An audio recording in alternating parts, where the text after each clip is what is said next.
श्रीरामचन्द्रा करुणा समुद्रा ध्यातो तुझे राजसयोग मुद्रा नेत्री नये रे तुझ वीण निद्रा कै भेट शिवा मजला सुभद्रा। श्रीराम समर्थ। आज खूप आपण भाग्यवान आहोत की ज्या अयोध्येमध्ये श्रीरामचंद्रांचं प्रत्यक्ष अधिष्ठान नव्हे प्रत्यक्ष वास झालेला आहे। प्रत्यक्ष अयोध्या म्हणजे राम आणि राम म्हणजे अयोध्या। इतके छान सुंदर समीकरण।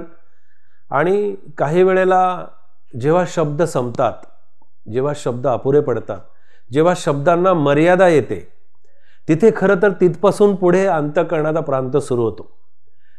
अयोध्येमध्ये आल्यापासून शब्द खरं तर संपलेले आहेत, बोलणं संपलेलं आहे, पण तरी सुद्धा अयोध्येमध्ये आल्यानंतर अनुभवाचा प्रांत सुरू झाला, अंतःकरणाचा प्रांत सुरू झाला। आणि रामरायांच्या कृपेनं गेले 2 दिवस इथल्या रामप्राण प्रतिष्ठेचं जे निमंत्रण आलं ते माझी अनेक वर्षांची सेवा ही रामरायांच्या चरणी समर्पित झाली, हा तर भाग आहेच।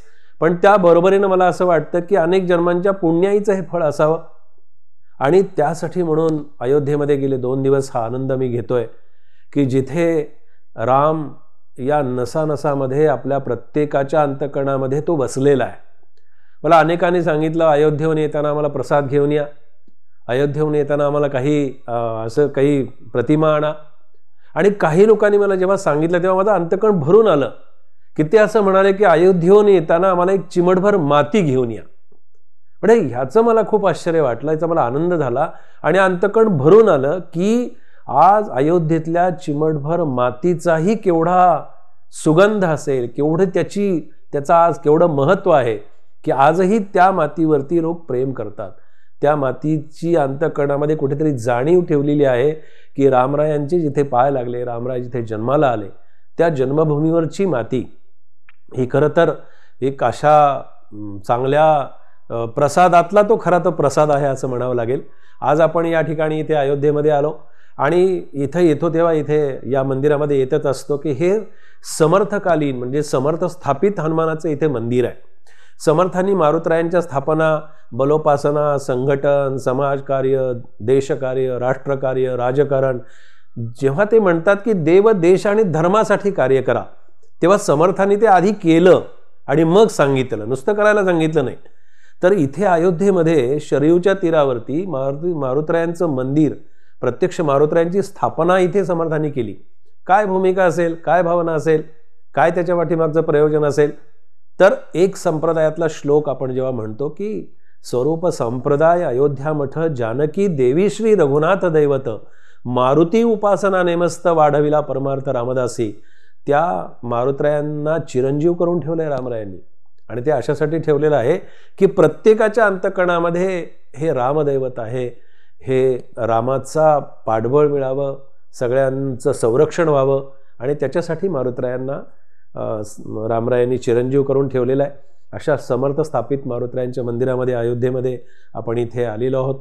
मारुतीची फार सुंदर सुबक मूर्ती आहे। अनेक ठिकाणी मारुती आहेत, ज्या ज्या ठिकाणी आपण जातो तिथे असं ऐकायला मिळतं की रामदास स्वामींनी स्थापन केलेला मारुती, पण इथे जेव्हा समर्थ आले इथे मारुतीची स्थापना केली, इथे कोबडी आहे, समर्थांची प्रतिमा आहे। आणि अयोध्येमध्ये हे असणं हे संप्रदायाचं फार मोठं वैभव आहे असं मला वाटतं, रामदासी संप्रदायाचं। सगळे संप्रदाय, सगळे आज भक्तगण सगळं काही विसरून या अयोध्येमध्ये इथे आलेले आहेत। खूप मोठ्या प्रमाणामध्ये भव्य दिव्य अशा प्रकारचा उद्या प्राणप्रतिष्ठेचा सोहळा इथे अयोध्येमध्ये संपन्न होतोय। न भूतो न भविष्यती अशा प्रकारचं या सोहळ्याचं वर्णन करता येईल। अनेक क्षेत्रातले अनेक मान्यवर, अनेक दिग्गज, अनेक प्रकारच्या अध्यात्मातल्या विभूती या कार्यक्रमासाठी इथे आलेल्या आहेत। आणि सगळी अयोध्या जी आहे ही राममय झालेली अयोध्या पाहतोय आपण, अनुभवतो आहे। आणि हाच अनुभव आपल्या अंतःकरणाशी उराशी शेवटपर्यंत अखंड आपल्याला तो आनंद मिळत राहावा आणि रामरायांचा कृपाशीर्वाद आपल्या सर्वांच्या पाठीशी असावा आणि या मारुतरायांचं छानपैकी चांगला जीर्णोद्धार व्हावा मारुतरायांचं छान चांगल्या लोकांना दर्शन इथे घेता यावं, अशा प्रकारची इथे मारुतरायांच्या चरणी, रामरायांच्या चरणी प्रार्थना करतो आणि माझ्या वाणीला मी इथे पूर्णविराम देतो. जय जय रघुवीर समर्थ.